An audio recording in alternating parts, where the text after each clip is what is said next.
Well, good evening. You're watching the Car Sim and Race Driver Show with me, Hugh Hatrick.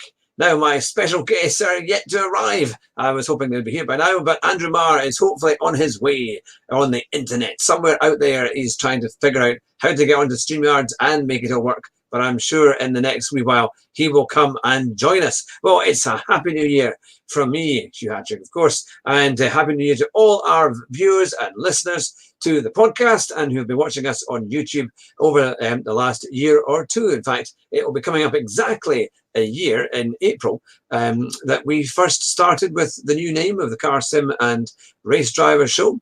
And it's been a pretty good year, actually. And we've had a nice Christmas break. We hope that all of you out there have had a lovely time and are ready now for a great 2020. So we thought we would start talking about Formula One and the season that's going to be starting. So in a little while, we will be, obviously Andrew will be here as well, and we'll be able to talk about all things F1 with the new season starting on just March the 15th. So it's not very far away at all. Now, we've also got the new Formula W series, which will be starting its second year. But of course, Jamie Chadwick is the reigning champion, and she is now, she was taken on by Williams last year to do some kind of development work and simulator work, and she's an even more, similarly greater a degree of responsibilities being given to her, because now the Formula W series will actually be counting towards the Formula One points. So in other words, if you need a special FIA license to get a super license to get into Formula One, and if she does well again in the Formula W Championship, she has a very good chance of getting enough points to potentially move her forward and maybe even get her into Formula One. So that will be something. Now remember, you can comment. You can comment on our comment system here. Just give us some chat. Here we are. This is on StreamYard. Now let's have a look and see what we've got. This is up on StreamYard. This is on. So yes, so we will see your comments if they come up, but we'll do our best. For example, I'll write something here just now. If my spelling is any good. There we are. So there you are. You can comment on our systems there. You can also follow us on the Car Sim and Race Driver Show on Facebook.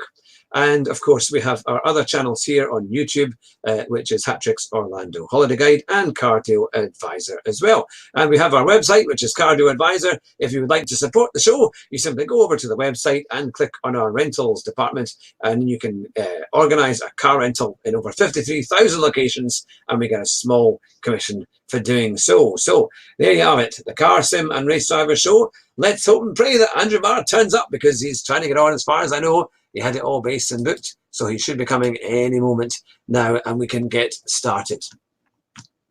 What I thought I would show you is a thing about Daniel Ricciardo. Now, when he joined Renault last year, basically the car was so bad that Renault was quite embarrassed and didn't really know how to take him on. And the boss of Renault basically said, our car is really terrible, and it basically left Renault naked with nowhere to hide. This is according to Autosport. So it was quite a thing, because Ricciardo did so well at Red Bull and must be one of the best drivers out there in Formula One. A lot of people really enjoy having him in the lineup, and he does some fantastic overtakes, always very enthusiastic. So there we have it. Oh, I think that is. Hey, hello there. How are you doing? Hello. Good to see you. Good to see you. Right, let me just put this over there. It looks like you've got one of those things behind you that they use, for detectives to figure out who did the crime. It was the whiteboard. It was you. I spent hours working it out, and it was definitely you. Happy New Year! Happy New Year! Happy New Year to you too. It's good to see you. What a fantastic New Year it's been. Prince Harry has done whatever, and Meghan Markle has done him, and that's it. We're all Trump's trumped, and Boris is Borised, and all we need now All we need now, and the Force has been with you. I saw the film. Now, Yes, and you read my comments. How dare you? How very dare you? You Scottish man. How? What? Isn't it? Whoa. Oh, it wasn't a perfect film. Don't get me wrong. I'm not saying that it was a perfect film. There are several things I worry about. Yeah. First of all, like with many films, Marvel Universe, all of them, they seem to have no one that understands anything helping with the film. So 1 minute, you've got this big spaceship taken off and they can hold it down. Next minute, they're fighting a couple of people and they have a struggle. Yeah. If I could pick up a Boeing 747 with the Force, I wouldn't give a flying foobar about anybody with a sword because I'd pick them up and chuck them against a rock or whatever. But no. Listen, today, right now, we need to have someone be able to pick up a 747. In 10 minutes, they might be weedy and not be able to do that or whatever. But whatever, I cried.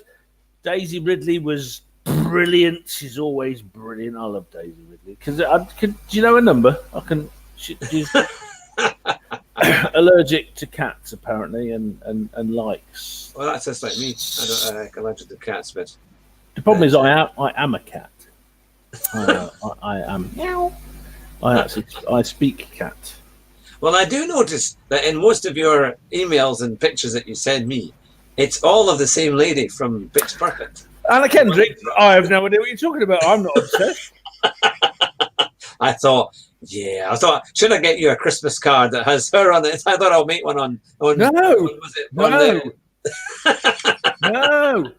On Moonpig and send it off to you. I'm less obsessed than I was. But I do kind of like Anna Kendrick. She's 5'2".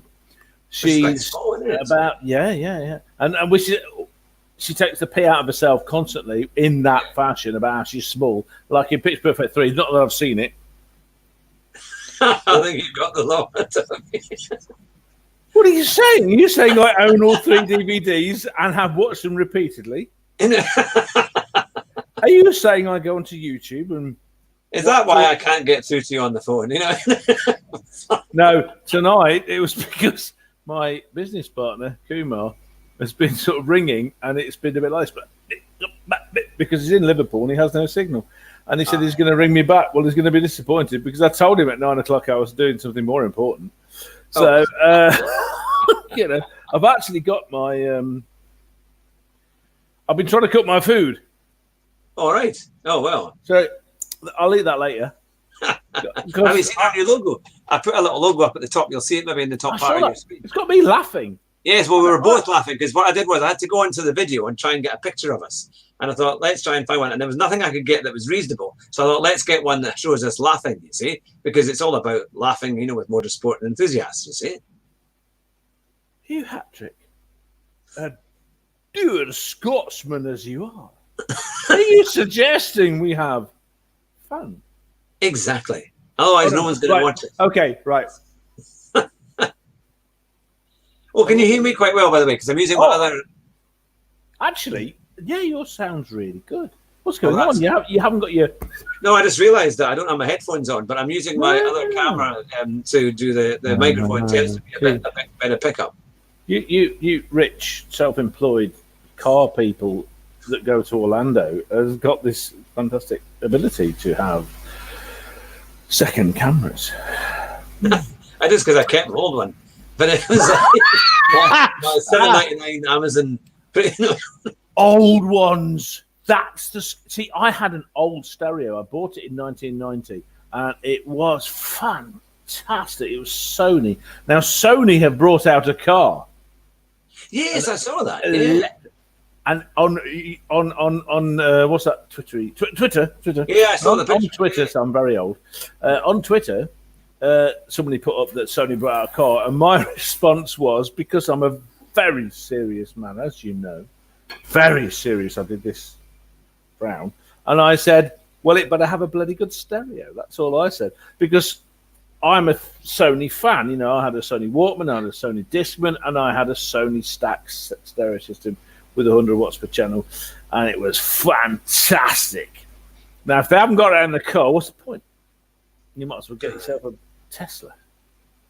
Yeah, no, that's the thing, isn't it? My mate used to have a Sony stacking system back in the early 90s. You know, it had the record player at the top. Yeah, They were really good. That's what I had. They were really good. Still, I think he still got it, actually. But no, that's the thing. Well, to all our listeners, we are actually live because we've started at 9 o'clock. So, yeah, I didn't want to put you off because you came in with such enthusiasm. I thought, you see how good I was? I didn't swear once. No, exactly. So if we do get any money for this, we'll be all right. You know, in the future, once we've got 1,000 subscribers and all the thing, then we'll be absolutely fine. But what I'll do, I will plug this in. The good thing is we can do a little bit of editing. You haven't noticed. Oh, you got a beer. Ah, that's quite good then. There we go. So I got fried bread. This is Formula One fried bread. Ready? Yeah. Sorry, modern Formula One. And modern Formula One beer. It has no alcohol. I'm lying. It has, but you know. It was like Caliber. Remember, Caliber used to sponsor was it? And who was the guy on all the adverts? It was Billy Connolly. It was Billy Connolly. Yeah, exactly. A little bit Scottish. Yeah, but did you know that I think it was the Caliber one or one of those teams at the time? They were actually done for drugs because they were taking. Yeah, seriously, they almost brought the touring car challenge to its knees. I read this it was on YouTube and it was on a documentary thing that seemingly it was some, I don't know if it was a Swedish company or something, but they were going over to Sweden and Finland and they were using the testing and they were filling up all the boxes, all the stuff that they use when they take with them to testing with drugs and bringing them back. And because it was to do with motor racing, they weren't being checked. But eventually someone must have found out or whatever. And so they all got done and the guy went to jail. Must have been Volvo. But yeah, so it was it was quite interesting. But I have to say, I mean, there's so many new championships coming this year. Sorry. Is it just you and me then? It's Andrew and Andrew isn't available tonight, but he's probably going to do one later on next month. Next week. Andrew is so knowledgeable and quiet. It's better to keep the two Andrews apart. Just bless him. I felt so bad. I was talking utter nonsense last time with our end of year special, and Andrew was sitting there looking very intelligent, very knowledgeable, good looking lad. You know. I get married this year. He's getting married this year. What? Why? He's engaged. You see, so he's getting married in May, I think it is. Yeah, he's taking the plunge. Yeah, taking the plunge. I did that. I mean, you've done that, obviously. I've done that, yeah. With the lovely Yvonne, who's very pleasant. She was nice to me, so I'm going to be nice to her. But you know, I'm just a tad. You've had the worst experience, fair enough. 28 years. Right. Let's keep it up motivational. Let's give it. Marriage is great as long as you pick the right person. Good luck. I'm sure it'll be fine. So, let's get talking about Formula One and all the kind of stuff that's happening this year. Hold on, I'm going to interrupt you because I think there's something much more interesting than Formula One. Has your daughter started karting yet? No, she is 8, but she hasn't got in a go-kart. Getting old. Come on, 6, 5. That's when they start. Get her in there. Come on. Never mind this Jamie Chadwick nonsense and all that kind of stuff. Hat-trick. I want to see a hat-trick in Formula One. Well, I tell you what, I beat Jamie Chadwick's time on Brands Hatch on GT Sport because she did a video about doing Gran Turismo, trying to beat Lewis Hamilton's time. And she only got, I think it was a 23.8 or something. And I got a 23.3 or 2 or something. So I've been there. Yeah, I'm not like a 10 minutes. 12, something like that. A friend of mine was playing GT4 on Xbox. about 2 years ago, and I was watching him, and he was very good. I mean, I'm very good in my world. Means he could go down the road and everything. Right. And he was in the Nürburgring, and he went, "Come on, Andrew, give me a race." And I went, "James, it won't be good." And he goes, "No." So he talked me into it. So I started playing, and it was a race of two people. He was racing down the track, taking all the lines, going as fast as he possibly could, and I was going boing, boing, boing, boing, boing, boing, between all of the Armco barriers because this stupid. Hate them. I love driving. Yeah. Really love driving. I'm not a bad driver, in the sense, and I think that if I was rich, I don't know, Harry Windsor or something like that, I probably would be quite capable. And should I make my millions with my business, I will be getting in some form of racing just for fun. Yeah. But you stick me on an Xbox, yeah, it's not the same. I don't know. But unless you're you. Well, I do it for fun. I've had quite a good week, actually. I've been doing some quite reasonable qualifying times on GT Sport this week. So I had a shot on, I think it was Monday night. I spent about 3 hours on it, but just trying to get my times up, and I know it's kind of crazy, but it was good fun. Like I was going to say, you won't get that on any other motorsport show. Somebody eating a sausage on live TV. Cumberland, not just a crappy one. Yeah. That's the way to do it. But no, it's kind of real people. We're not like these, Channel 4 people. Yeah, nothing vegan here. But similarly, that's what they fed all. That was at the BAFTAs. What was the one they did in Hollywood on Sunday? They had them all. They had the whole meal. It was in Hollywood, and they fed them all a vegan meal. Why? Because they're all into the green stuff, you see. So they think they're saving the planet by going vegan. So that's what they did. You see, I know you and I differ a little bit on some of our attitudes towards saving the planet. I'm not saying that you don't want to save the planet. I'm saying that, genuinely. The thing is what I think people watch us for is because we're both very genuine. We both maybe disagree, but you're a good guy. You let me talk my bollocks, and you listen.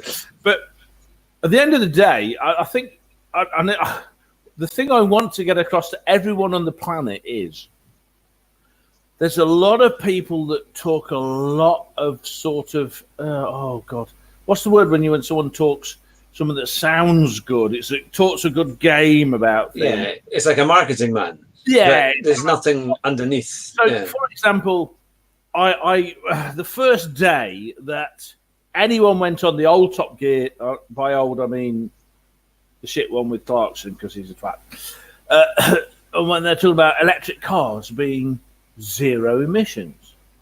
No, they're not.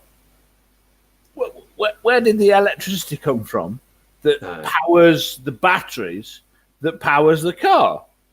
They're not zero emissions at all. The best thing I ever heard or encountered was on Radio 4, and it was a bunch of professors, talking about how it's not a low emissions car.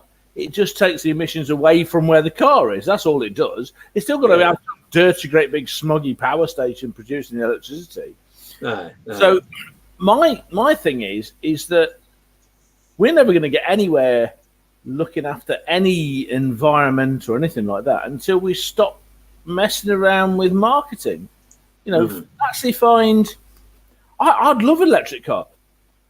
I've seen footage of a what was it, the Bugatti Chiron, which is a little bit quick against some Tesla GT thing, getting absolutely smoked by it. I wouldn't mind that. I would miss the sound of a nice V16, W16, or a V10 or a V12. Don't get me wrong, I love the sound of a good engine. But in terms of driving in speed, if they could provide me with something that goes poing like that, while being electric, great. I wouldn't care. I wouldn't mind. But it's not that simple. I don't think it's that simple. So, there's a lot of codswallop outspoken about this kind of stuff. Yeah, well, I mean, now they've got obviously Formula E to bring it to our motorsport type thing. But similarly, it's been quite good the last couple of rounds. To be fair, you complained about the V6s. I know it does sound like it does sound like it's like a remote control car. When they were there was a thing on YouTube with the starts, and they were showing you what the new one sounded like. I think they should put something in the back of it, or some kind of sound system to kind of make it at least sound a bit more interesting. And they just not pretending it's environmentally friendly for a start, because we talked about this last time or the time before.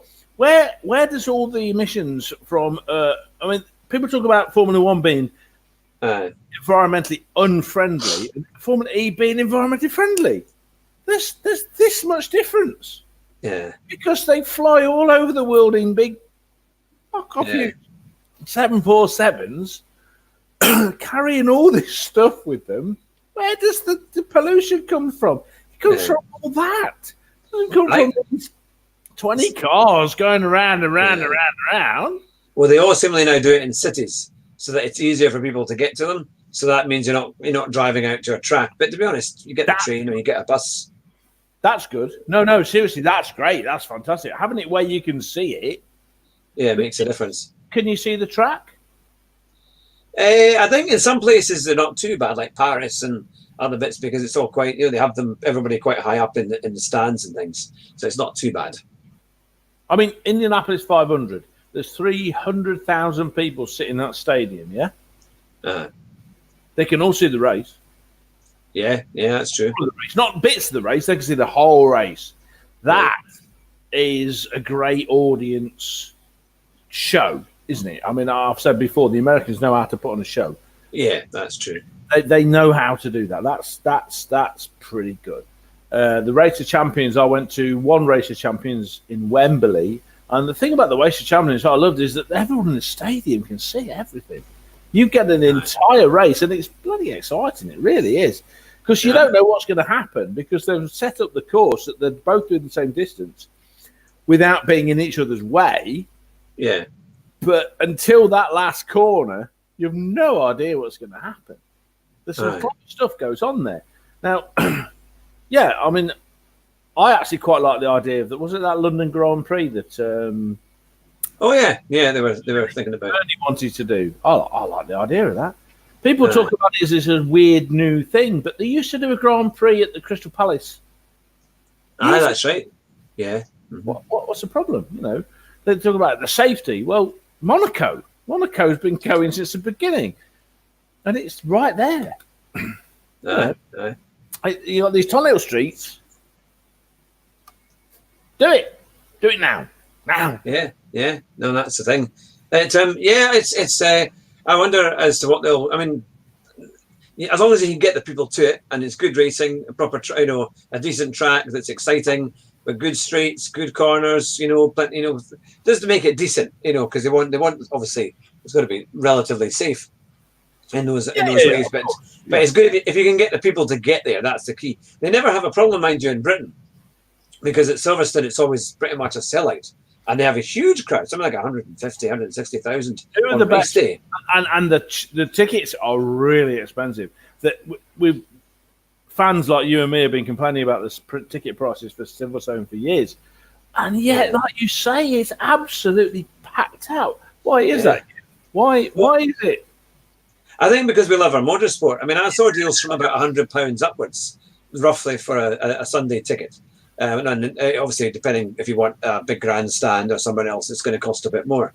But that's not bad, because you kind of think you get a full day's racing in Britain. You don't just get Formula 1, you'll get the Formula 2, the Formula 3, and you might even get Porsche Cup, things like that, isn't it? So you're holding up the 3. You get 3 days racing, Hugh. You get Friday, Saturday, Sunday. You don't get 1 day racing. You get, for that price, you will get 3 days racing. You get the Friday, the Saturday, and the Sunday. And it's not, a one session, and then the race. You get all the background stuff. You get the Porsche Cup. You get the Formula 3 stuff. You get a whole day's worth of racing. I've only been to the one race in Hockenheim back in 2002. And there was not a bit of the day that wasn't filled with some kind of racing going on. Formula 3000, Formula 3. It was 140 Deutschmarks to sit at the Ostkurve, which was back in the original circuit, was right out at the far end, that bit. And yeah, you saw very little.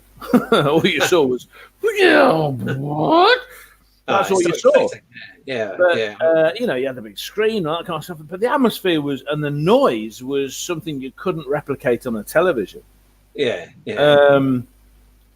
And like you say, you got an entire weekend, 3 days, Friday, Saturday, Sunday, of the most fantastic show. Really, really good.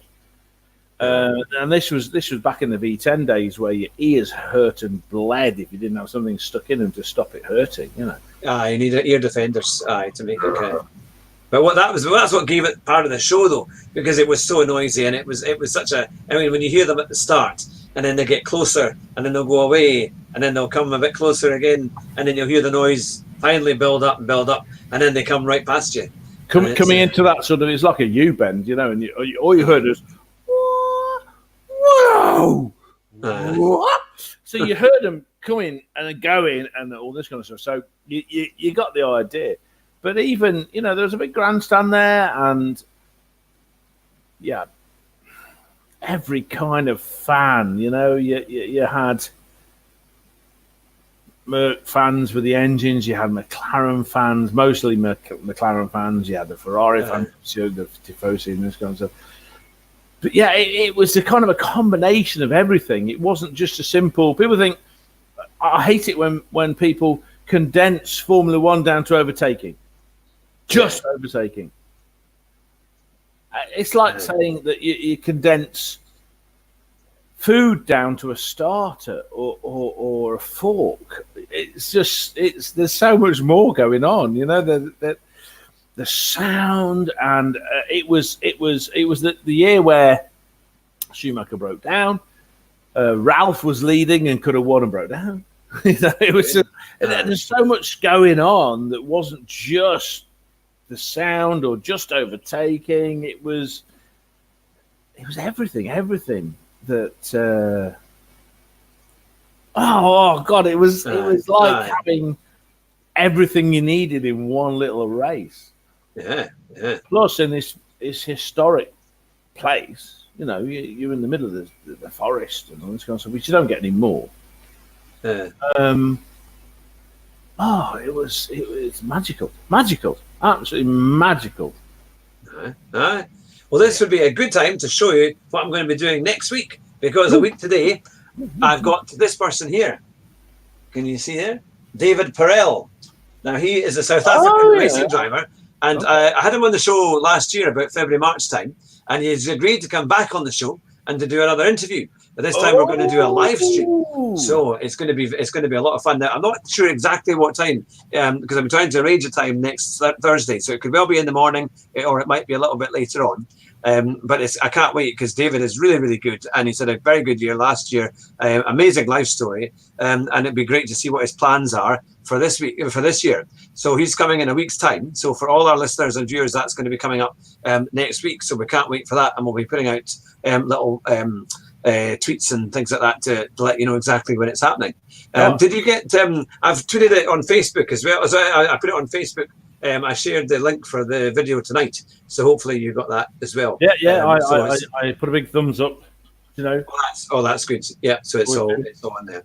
But yeah, so it's going to be. I'm hoping to. Actually, I've got another couple of folk who are going to be coming on. The people here, which were that's my new picture that I've just put on at Christmas time. That's James Kellett and Adam Croft from Simtech. From simtrack.co.uk, which is in Leeds, which is the North's top simulator centre. Is that where you went for your special day out? And I'm going, but I hope to try and go back before the end of January to take part in their winter challenge, because it's fantastic. It's something you really have to go. For anyone who's listening and you're in near Leeds or can get a chance to get to Leeds, do it, because it's absolutely brilliant.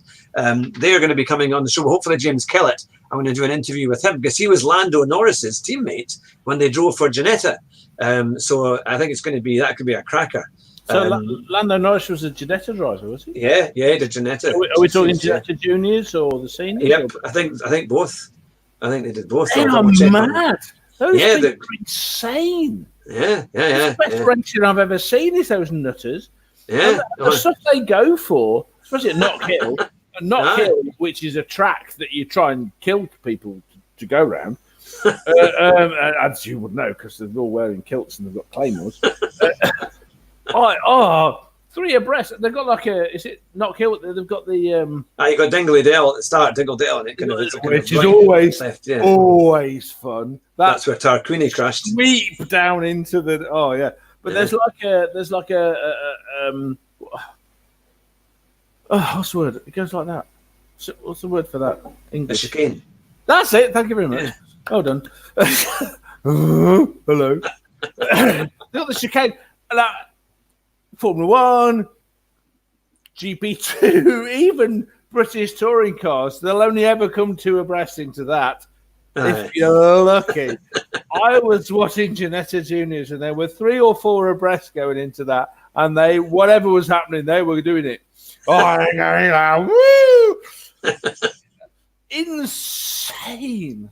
Absolutely insane. It's like at the age of 14, you haven't worked out what you shouldn't be doing yet because you might die, and they were doing it anyway. Yeah, I know it was quite a thing, but Ice James has got some really good stories because he teaches people as well. He's part of as part of SimTrack. He teaches the people who come in, but he's got some very interesting stories as to what he's been doing. So, and a really nice chap. So I hope to have him. There's a couple of others as well that I will keep quiet at the moment because they're quite big in motorsport, and hopefully we'll get them on in the next wee while. Oh, so they've not confirmed yet, because I can't believe for a second that you wouldn't be crowing about it if they were confirmed. Hugh Hatrick. Yes. I know them. I just haven't quite put it to them in the right way yet, but they have shown interest. So see, I haven't got a bomb in their bungalow yet to blackmail it. I will press this button. Then they'll come on the show. Mr. Schumacher, I want you to appear on my show. But he's now 51. Poor old Michael's 51, isn't he? He had his birthday last week. I'm approximately 50 odd and 28, and so I know he's a year older than me. So Aye. What's the story with Schumacher these days, Hugh? Do you know? His wife had released a statement saying that they are trying to do work with him, and everything starts in small steps and kind of thing. So I think obviously there were rumours that he can get about and that he can. So he's out of the coma. He's doing stuff, but little things. The man he used to be. But yes, and I think because he was quite, he was so famous and everyone saw his every move. I think he doesn't want to come out in public until he was in a way that was kind of suitable. Would you? I don't know. It's very difficult. It's very difficult to say, and it's probably one of the hardest questions. I mean, don't get me wrong. I think if he appeared even in a wheelchair, with AIDS at a track, there would be a standing ovation. I think everybody would be completely moved. And in some ways, it would just be great to see him because you kind of think he's one of the biggest historical drivers now of this era. And you kind of think, we need that influence. There's not that many people nowadays that are still alive who can actually give that, what it was like to get 7 championships and race against all the greats, Can you name a few that are still around? I'm thinking JYS, Jackie Young Stewart. Yeah, I really like Nigel Mansell. That's about the only one. Mansell, he got the 1 and he's still around, but he doesn't do much Formula 1 stuff anymore, does he? Yeah, I'm surprised because he's really good when he gets on TV. He's actually really quite funny and he's quite, he knows his stuff. And then I once watched him doing a sim race in some shopping centre. He'd been invited to go to some centre where this big sim centre had set up. And he's as aggressive as anything, right? And I think it was at Brands Hatch. And he was hearing around. And really. But he was so good. Aggressive. Ooh. He was so good. I mean, he was hitting the apexes better than anyone. He was cutting the corners and getting around, and so he beat everybody because they were all trying to beat him, and he still beat them all because it's on YouTube. You can find it on YouTube. Just put like Mansell racing on a sim, and I'm sure it will come up. And he's so accurate on these things and that, and he's desperate to be competitive to make sure that he's got a chance, you know, man. What was that racing series where they got old, retired F1 drivers starting to race? I think they did one, maybe two races. Yeah, that's right. He peed all over everybody. Yeah. Well, he cut up Nelson Piquet, remember? Yeah, well, he had a big battle the with him. thing is Piquet, who I despise. I don't care how many... Yeah. Well, I hate him because of the way he went about what he did. Yeah. I mean, Piquet came up to Nick Manson and said he hopes his wife and child died. Goodness, I didn't know that. Yeah, he made Schumacher look like a saint. Just smashing into someone's nothing. Piquet was an absolute bitch. I was going to say something else, but I mean, I can't stand that kind of stuff. Race on the track. You know, it's the same kind of mind games that people do. No, I mean, some mind games are funny. Jacques Villeneuve, when he was doing his mind games, was funny because, you know, he's Jacques Villeneuve and he's mad as a brush. And he blondes his hair and spikes it and then goes out with Danny Minogue. And he spikes his hair when it's all going. I mean, I'm going, but I don't try to hide the fact. Well, he didn't try to not only did he not try to hide it, he kind of pointed it out by making it spiky and blonde. No. Plus, every time he had a crash, he had a mark. He was very good friends with Mika Salo and with DC, and he spent a lot of time with those. And he used to give marks out of 10 for his crashes because basically he's a loopy Looney Tune. Do you remember that massive? There was a weekend at Spa where he was driving for that Poo BAR, and it at the top of, you got Oulu's and you go up to the top, and something unloaded the back end of the BARs, and him and Zonda, yes, that's right, spinning, and they were spinning like a top. And they went into the tires. Well, I read that his comment to DC was that was an 8 out of 10, and it was great. The guy's insane, but he also comes out with stuff that no one else will come out with. So he's kind of entertaining. And the story I read, Damon Hill talking about when he joined Williams with him, you know, as his partner. And how childish is this kind of stuff? They're in the Williams Hospitality Centre, is that what they call them? Oh, yeah. And they're eating food.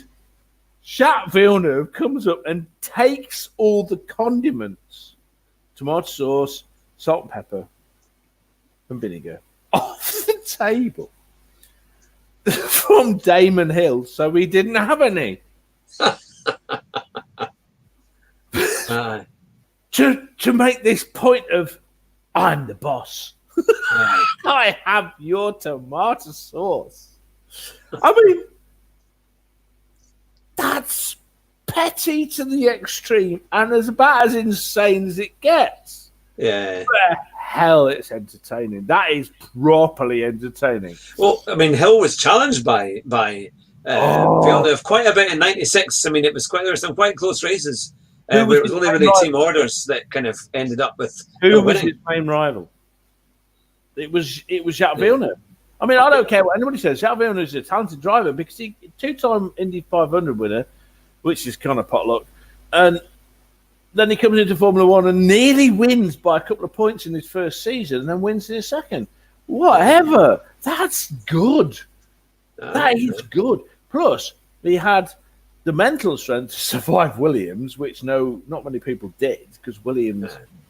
I love Frank Williams. Williams is the original team that I supported. Williams is my team. If there's any team that's my team, Williams is it. Okay, as good as Mercedes are these days, as much respect as I have for Ross Brawn setting up the Brawn and then the Mercedes teams. All that stuff is amazing. That's fantastic. And as much as I love McLaren, who are hopefully going to do a really good job in the next seasons, Williams is number one. Yeah, it would be nice to see them get back up. Oh, it'd be fantastic. Yeah. Claire, I'm kind of anti-sexist in the sense that I'm sick and tired of this thing about pointing out how women are doing well.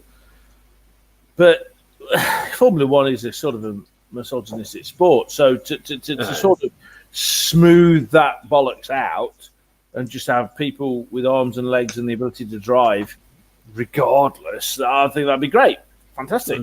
Claire Williams, I mean, I know that I think she's done a really good job. I think she's done fine. I don't think she's any better or worse than any other bloke that would come with that team.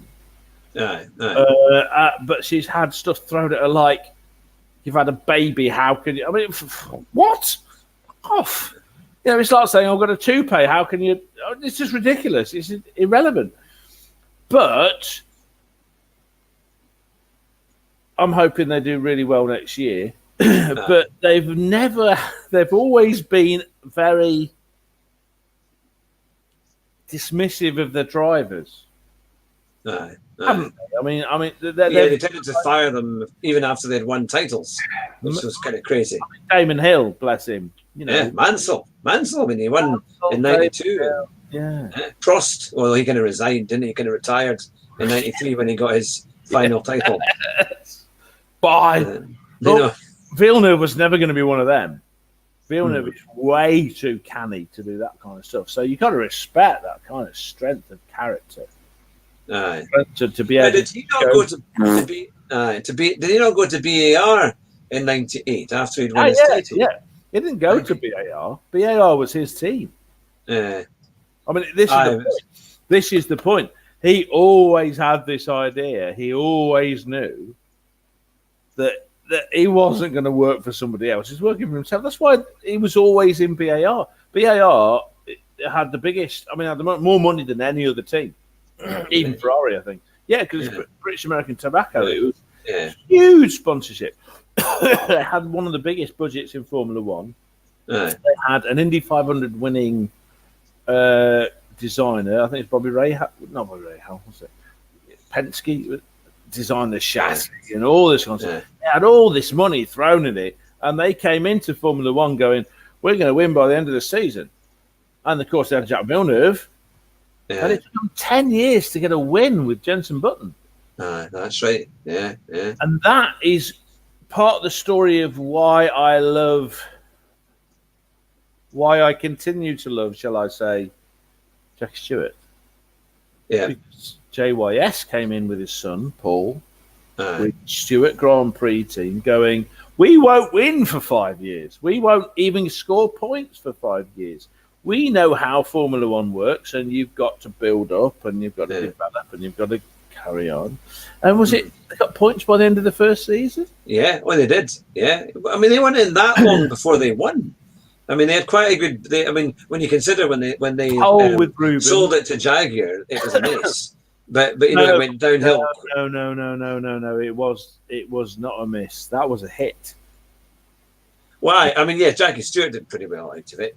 I mean, they did do extremely well, but they went downhill quite quickly when Jackie Stewart went out of running it. Because of Ford. That was because of Ford. Yeah. That was because of the way Ford run things by committee. Jackie Stewart knew that they would not be able to compete as an independent team.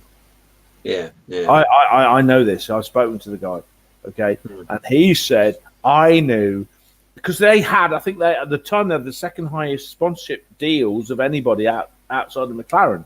Yeah, wow. Because Jackie Stewart is a genius. This is a dyslexic guy told he was thick as anything in school. Going around the world, he got the country of Malaysia to sponsor I mean, come on. Yeah. The guy's articulate, he's a capable man. You could tell that with his driving, because his driving wasn't just, I can drive. He worked out how to, he coached Francois Cervera into being as good as he was. Yeah. So he taught him how to drive. He taught Rubens Barrichello how to drive. Yeah. He taught James May how to drive. Yes, exactly. He took 20 seconds off his time or something. Yes, he did. From this morning to the evening. Which I think is impressive. Because he understands what it was is that with Barrichello, he realised that Formula One drivers don't get any coaching at all after they leave karting or whatever. And he had, I think it was a Ford RS 2000 or a Cosworth, I think it was an RS 2000, on his own private track, all set up with all the telemetry and all this kind of stuff, so that he could tell all the steering handles, opposition speeds at any point on the track. And he took Barrichello and he taught him how to be consistent. He taught him the mechanics of driving. This is a very clever man. That's how he got 3 world championships. That's why he was 1 or 2 points away from being a 5 times world champion. The man, I don't respect people for just being there. And this fella was awesome. Awesome. You know, he got into a racing car, hiding it from his mam, because his mam didn't want, because his big brother, he's 20 years older, was racing, and everyone died in those days, and his mum didn't want anybody else to race. He didn't want his little boy to race and get killed. So he raced in touring cars under another, literally. Yeah.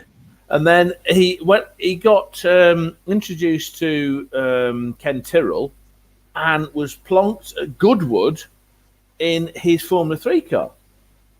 Oh, The guy he was up against was Bruce McLaren. And Bruce McLaren, you know, was top Formula 1 driver of the day. He gets in this Formula 3 car. They do Goodwood. And Jackie Stewart takes 3-4 seconds off of his lap record time. As a rookie. Bruce McLaren goes, "Oh, I'm not having this." Jumped and they have this battle all day. The lap record for Goodwood is still held to this day by Jackie Stewart because the track closed. That's right, isn't it? Yeah. But then you look at all the stuff he does afterwards. He's a very intelligent, considered man. He's worked out how to do business with people. He went with Ford to develop them, promote the products, but then he ditched them when they started becoming too money oriented and not quality oriented. You know, he won't put his name to anything that's rubbish. But then him and Paul, his son, started this Grand Prix team with exactly the same attitude. There's this attitude of it's got to be right, because if it's not right, it's not worth doing. And you get the Stewart Grand Prix team. And, you know, Jackie Stewart, this big, hard Formula 1 man and shooting, you know, champion, multiple champion for Clay. That's right, yeah. He's cried his eyes out on international television because he's won his point.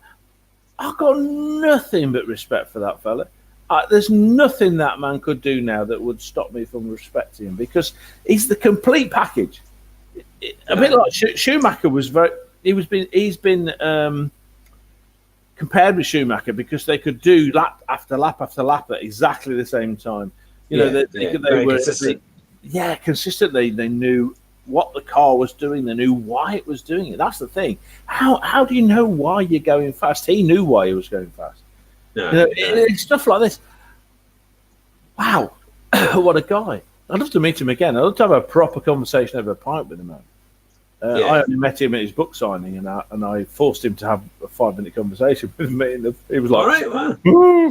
You know. Well, we met him at when he came to open the Jim Clark Motorsport Museum last year, and you know the thing was he got everybody's autograph. You know, in terms of everyone who was in line, he managed to. He did it for everyone. He got them their autographs and so on. He never left anyone waiting. I mean, and he did it for ages and ages. And even when he was having lunch, he still spoke to people, and seemed really kind and decent. And I remember seeing him way back in 1991. With David Coulthard when he visited one of the schools. I don't know if it was Loreto, but we went to this school to watch this big thing about Formula One. And at that time, David Coulthard I think he was just about to join Formula One. And it was quite interesting. And Jackie Stewart was there, so they were talking about safety and all sorts of the current kind of situation at Formula One at that time, which was incredible because, you know, at that point, Senna was still alive. You know, you had Prost, Mansell, Alesi, all these ones kind of racing against each other. And it was a very exciting time because we were all desperate for Mansell to finally win something. And of course, the 1991 title had been really close because Senna had won it, but Mansell had given him a real race of it. And at one point, because I think Mansell won, was it France, Britain, and Germany? and then closed within about 8 points of the title. And then I think Senna won in Hungary, and it but it was pretty close overall. It was a real kind of, I think it went right up to Suzuka. When Mansell crashed, I think he put a wheel on the dirt or something, and he was coming into the first corner at Suzuka, and he crashed. He went off, and then that was it. And so Senna won it, but it was, it'd given us real hope. And then they looked at the car next year, '92, which it just drove away from everybody, and it was an incredible car. But that's kind of what we want. I wonder. I think this year we're in for a treat for Formula One, because I think it was very close last year. Although Hamilton just had that incredible consistency. I mean, you have to admit Hamilton really won it. I mean, he put to win all those races. But the thing is, he won them from points where he wasn't even as competitive as other drivers. Yeah. When the Ferraris were stronger, they were putting it on pole. They were quicker in race trim. The Red Bulls were quite good at certain tracks, but Hamilton came out of nowhere, better strategy and consistent overtaking and obviously his experience. So I think this year, we could be in for an even better one. I think Red Bull could be right up there, and I think Max Verstappen could be a bigger competitor. He's signed to 2023, is he not? Yeah, he's just extended it to 2023. So I think it might not be Ferrari that's the main competitors again. I just don't know. I think with Vettel and with Leclerc, I think it's going to be. I'm hoping for a three-way fight. I've got a lot of time for Leclerc or Vettel. The Italian, the manager. Oh, Montanelli. Not Arriva Bene. It was the last one, wasn't it? Is it Arriva Bene? Maybe it is. Aye. The one that's and I actually like the guy a lot. There's been lots of criticism thrown at him in the media, but the thing is they're pulling together a bunch of mad Italians. That are all passionate. I got a lot of information from Ross Bourne's and Adam Parr's book about Formula One, Formula One total competition, talking about how the Ferrari team how it operated. And it operated with an internal competition. You got the engine division, you got the chassis division, and they're fighting against each other. And look at McLaren. I mean, sounds like I'm going off and on. Look at McLaren. Look at Andreas Seidel, right? He's come in. Now, back in the day when McLaren were very successful, they had the voice of Ron Dennis. Yeah. Who's disappeared. Thank God. Nobody enjoyed working for that team because it was like working for a cardboard box. There was you wouldn't even have to have a picture of your own children on the desk you worked on and stuff like this. It was all Ron Dennis. Bother boy, we're doing it this way. Now, Andreas Seidel's come in. Now, the guys had serious success with Porsche and all this kind of stuff. I reckon he is the reason why that team is doing as well as it did last year. Yeah. Watch McLaren next year. 2021, because Andreas Seidel's got the nous to understand, just like Ross Brawn did. They were competitive, quite competitive. They were okay. Schumacher and and Rosberg were doing quite well for the years up to 2014 when the rules changed. Yeah, but Ross Brawn knew. He knew everything was about 2014. Yeah. I get sick and tired of it. I'm a massive Niki Lauda fan. Huge. Like you wouldn't believe, okay? The guy was amazing. And I love the fact that his first name was Andrew and that he was... He never bullshitted. I love that, okay? Mm-hmm. I've said this to you before. Ross Brawn has been written out of Mercedes history. Yeah. Because it's kind of it isn't. Yeah, he made that team. Whatever the hell they're doing now is because of him, not because of what's his name? I've forgotten his name. Big fella, married to Susie Wolf. Toto Wolff. Oh yeah, Toto Wolff. Yeah. Toto Wolff is brilliant. He's doing a really good job of managing that team, but he did not set that structure up. Aye. Ross Brawn, incredibly successful at Ferrari, off to and then off to Mercedes. It was Brawn first down. The 1 year they existed, they got a world championship. Come on. Yeah. Seriously. Yeah. Nothing. BAR. Well, they had no Honda engine. Remember, Honda pulled out, so they had to just put the Mercedes engine into it. And normally that takes a while to kind of change a car to accommodate a new engine. But they still won. It put into a chassis that was the responsibility of Ross Brawn. Aye. And who got the Mercedes deal? Was it Toto Wolff? Was it Niki Lauda? No. Who got Lewis Hamilton into Mercedes? Was it Niki Lauda? Was it Toto Wolff? No, it bloody wasn't. Every single report I remember from that year was talking about how Lewis Hamilton was an idiot and he had been taken there by Ross Brawn. Every single report, every journalist. The fun thing was he did quite well, even in 2013. I mean, he won races. He was, for what the car could do, he did pretty well with it. Do you remember the double diffuser? How clever was that? To balance the car, everyone else is doing the F ducts and all this kind of stuff. He had one that was front and back, so it balanced the car while it was braking. What a clever man. And he set the team up. He had to remove people because of monetary constraints and all this kind of stuff. He set that company up ready to win, and it won. And then they kicked him out because of politics. Toto Wolff was very clever. He was very, very clever. He sideswiped Ross Brawn. And he's done a great job. I mean, I don't want to take away from the job that Toto Wolff has done, because he's had the nous to continue on the same attitude of management, when he's on that screen and he's talking about, they say, "Oh, what you can do about this, what you can do about that," and he says, "Well, we don't think like that. We think race to race, and we think about doing the best job, and that is actually the best way of managing anything if you want a success." Yeah. You think of the worst manager in the world, they micromanage every tiny little thing, and they whinge about stuff they think you're doing without any understanding. And that's the worst manager in the world. Why do you work for yourself? It's because of these arseholes that used to tell you what to do that have no idea. He doesn't do that. He does not do that. And you can see the passion in the guy for motor racing when he goes ballistic about stuff. And we used to love hearing Niki Lauda talk about this happened and it's shit and it's... and then he would go, "Oh, I got that wrong." But he was heart on his sleeve. He was a real man. He was a real person. You wanted to hear what he had to say. Yeah. Well, you know what? Ross Brawn was the same. Ross Brawn was the same.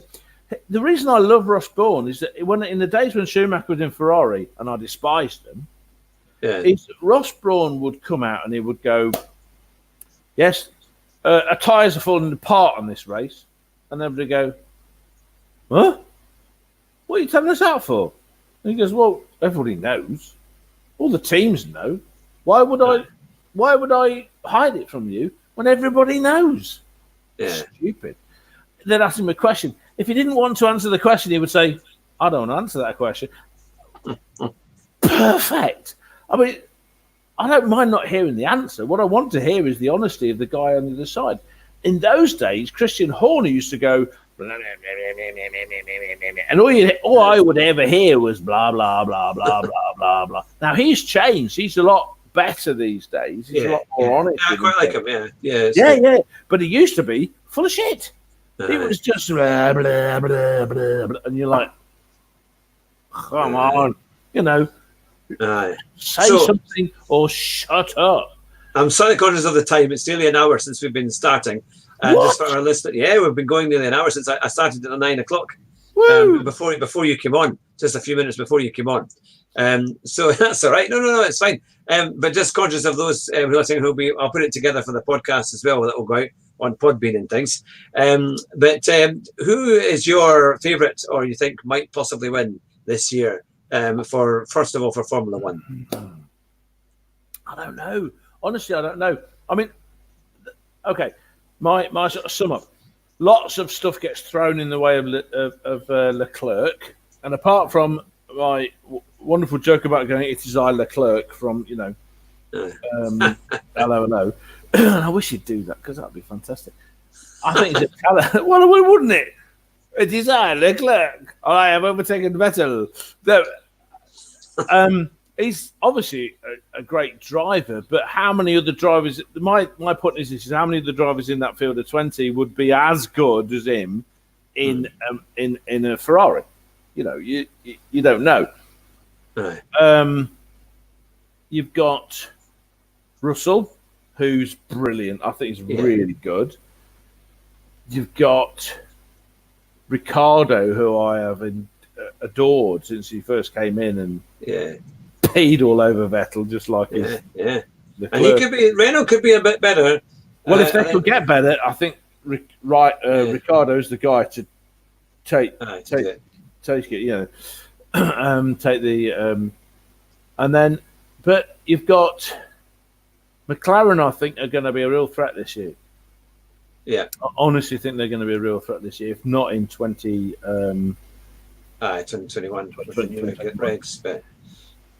So can you name a driver? Can you name a driver that you think? Yeah, it's going to be Hamilton. It's going to be Hamilton or Verstappen. Yeah, I would say I would agree with you. I think those two.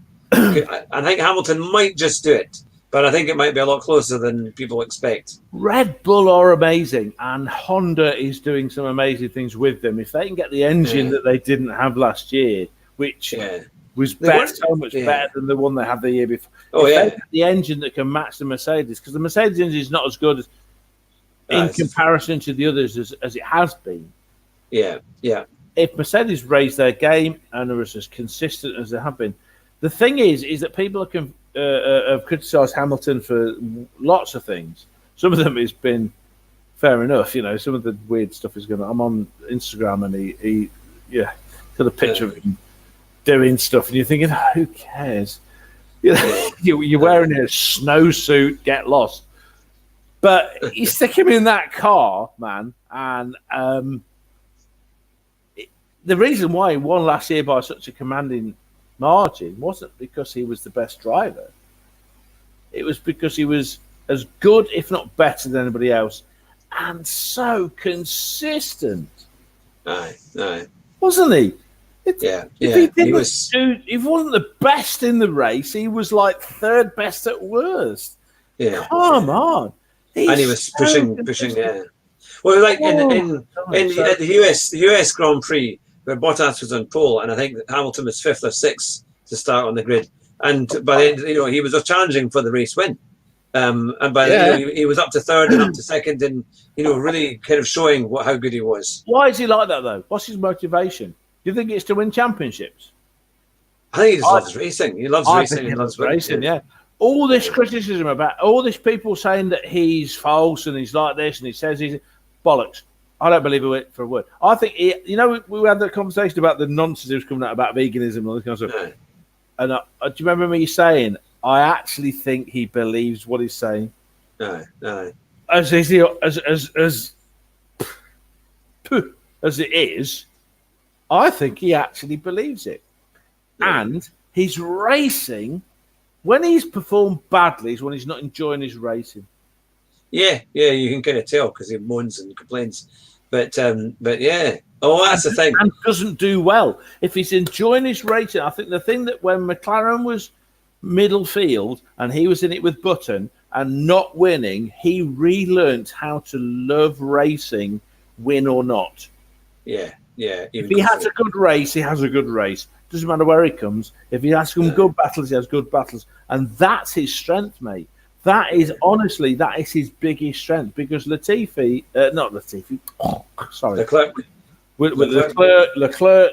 Verstappen. I think it's a big strength of Verstappen. Because Verstappen loves his racing as well. I know he's a complete little snot. And I want to slap him. I think he really loves his racing. He likes a good old battle. And even when he was was it Mexico when they were wheel to wheel bashing each other off? Both of them loved it. They don't give a damn. They are the battle of the future. Yeah. Leclerc, maybe not. Verstappen and Hamilton are going to be the battles of the future. Yeah, because I do think that Hamilton hopefully has a good few years in him left for racing. I think at least another couple, 2 or 3 at least. 2 years max. 2 years max. Do you think? I mean, at that point, he would have been in for 15 years, or about 17 or how many seasons. Not about the 15 years. It's about what else can I do? Yeah, he is very, very good at that. To do. Yeah. I've got no suit to put on. I'm going to call it a day, but stay on the line because we'll chat after the broadcast finishes. But you've been listening to the Car Sim and Race Driver Show with me, Hugh Hatrick, and my very special guest, Andrew Marr. Thank you so much for listening and so much for watching. We really appreciate all our viewers and all our listeners for their comments, for your messages, for giving us a great review. It's all very kind. We hope you've had a great start to the new year. And remember that next week we'll be interviewing David Perrell, the GT Blancpain driver, and one who's been one of the most successful out there. And so we can't wait to get him on the show. So that will be next week. So remember to tell all your friends and come back and listen to the Car Sim and Race Driver Show. We will see you next week. Bye just now. Drive fast. Don't crash. Exactly. Here we go. I'll just end the broadcast.